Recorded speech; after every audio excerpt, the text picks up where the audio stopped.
Okay, so last week we in chapter I believe it was chapter 1, we talked about Tolstoy, and we talked about um, what he believes is real and authentic art, and he also talked about how um, that that art is a way of connecting with other humans, and that art can really affect us in profound ways.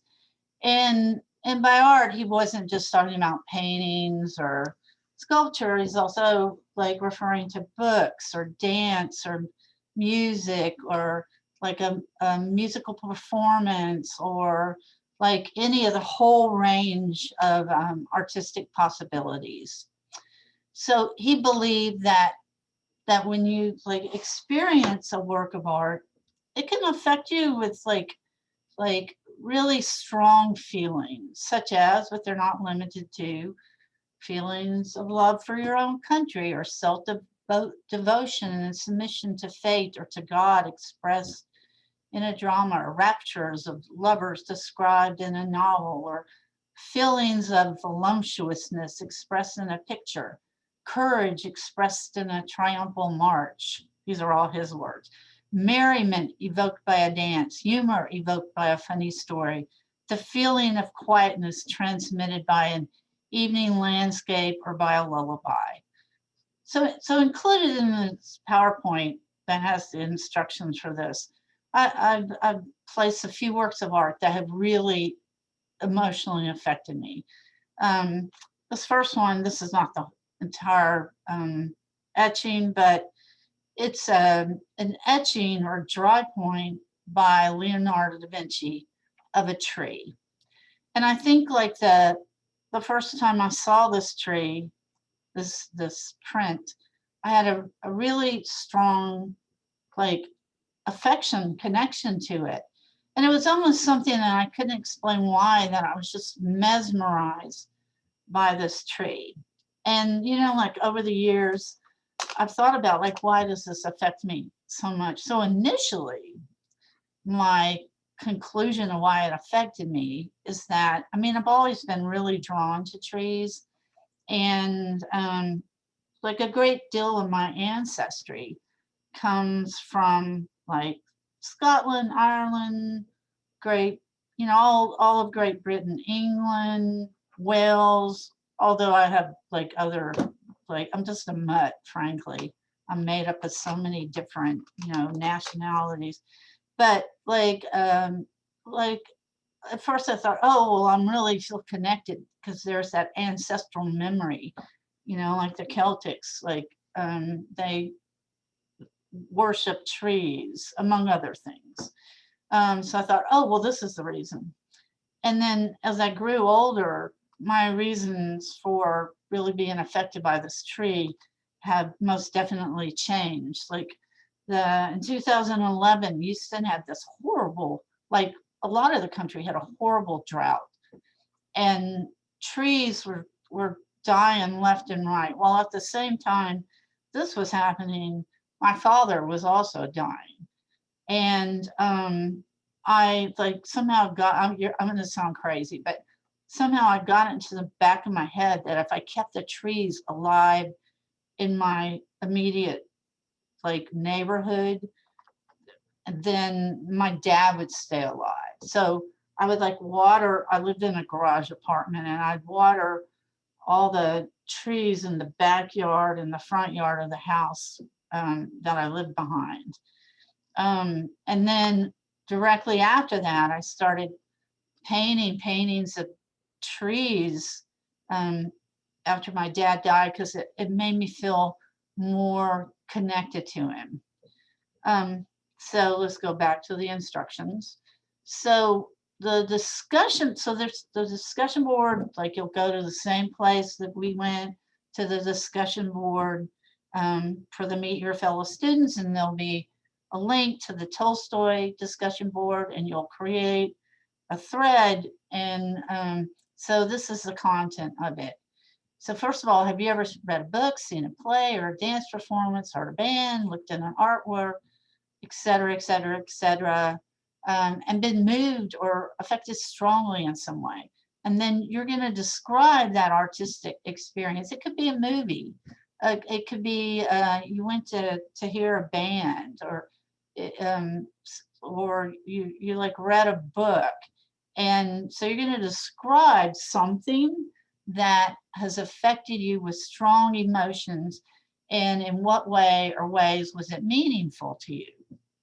And then if you have a photograph of the event or object you're referring to, you're going to post it as well so that students may visualize what you're describing. And I'm going to go into more details about how to attach that photograph to your discussion board post. And I'm also going to go over the formatting as well as the responses to this. So this is again, just happens to be an etching by an artist named Kati Kolvitz, who was active like during World War One, the period in between, and World War II. So Kati Kolvitz's husband was a doctor, and her husband went to, like, his patients were from really poor neighborhoods. She also like had a child die, and Kati did, and also she'd been like, you know, like there was a lot of war and a lot of death.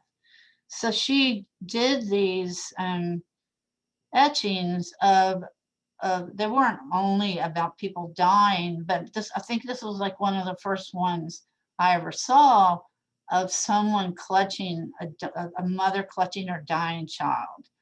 And I remember very distinctly the first time I saw this. I had gotten into Texas A&M.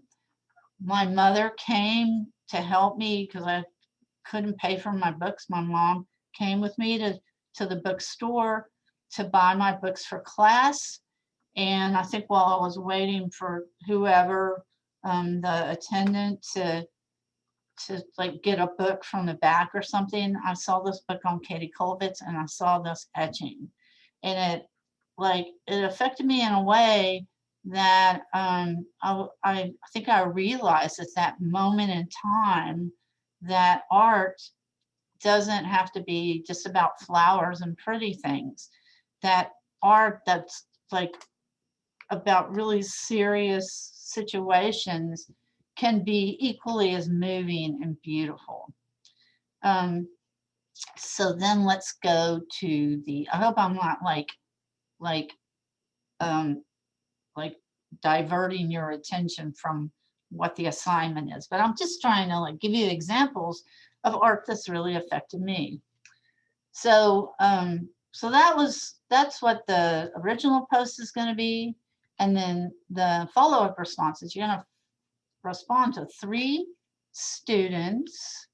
And oops, I always do that. I'm trying to move my little picture here, and it's not moving because I don't know what I'm doing. Okay, so you're going to respond to at least 3 fellow students, their post. You're going to think about what they said. You're going to respond to them thoughtfully, substantially. There's supposed to be a comma here, individually and meaningfully. You're not going to repeat what you've said to others. If you can provide encouragement, insight, ideas, and otherwise do. And oh man, look at all these typos. And you're not going to repeat what you said to someone else. I apologize for the typos. I thought I got rid of them. And if you disagree with somebody, do it respectfully and considerately. Don't don't rush through your response. Don't go like, hey, so-and-so, oh, that's really great. Oh, I love that picture. The end. Like really say like, oh, wow, I can't, you know, like that really was an experience you went through. And I had a similar experience and blah, blah, blah, blah, blah. So then let's go to the next slide. Hopefully it doesn't have 1,000 typos in it. So this is, by the way, I didn't say this here, but your original post needs to be 250 to 400 words. You need to check it for typos. You need to look at the rubric that's on the document of instructions. And like, please double or triple proofread your post before you submit it. Okay, so when you're attaching an image or a photo to the Blackboard post, go to the body of the post and then right click over the message box. And then that's gonna lead you to click image. Once you click image, you're gonna choose browse my computer. Don't upload it from your phone. Don't upload it from a mobile device, because if you do, sometimes it formats to HEIC, and then if you do that, then it won't be visible. So it has to be a JPEG, and you have to upload it from a computer. So if you have it on your phone, you can there's a way you can save it on your phone as a JPEG and then email it to yourself and then upload it from a computer. So then once you upload it, before you hit insert, you're gonna write in here. You can write anything. You can put your initials in here. Title, you can put a title in there, but it doesn't have to be anything like, you don't have to describe the image when you put in here. You just have to put like something in there. And then somebody's calling me. I'm going to ignore them because I'm almost through. Then you're going to press insert. So that's it. And then look at the formatting instructions really carefully. And if you have any questions, do not hesitate to get in touch with me. And thank you very much. Goodbye.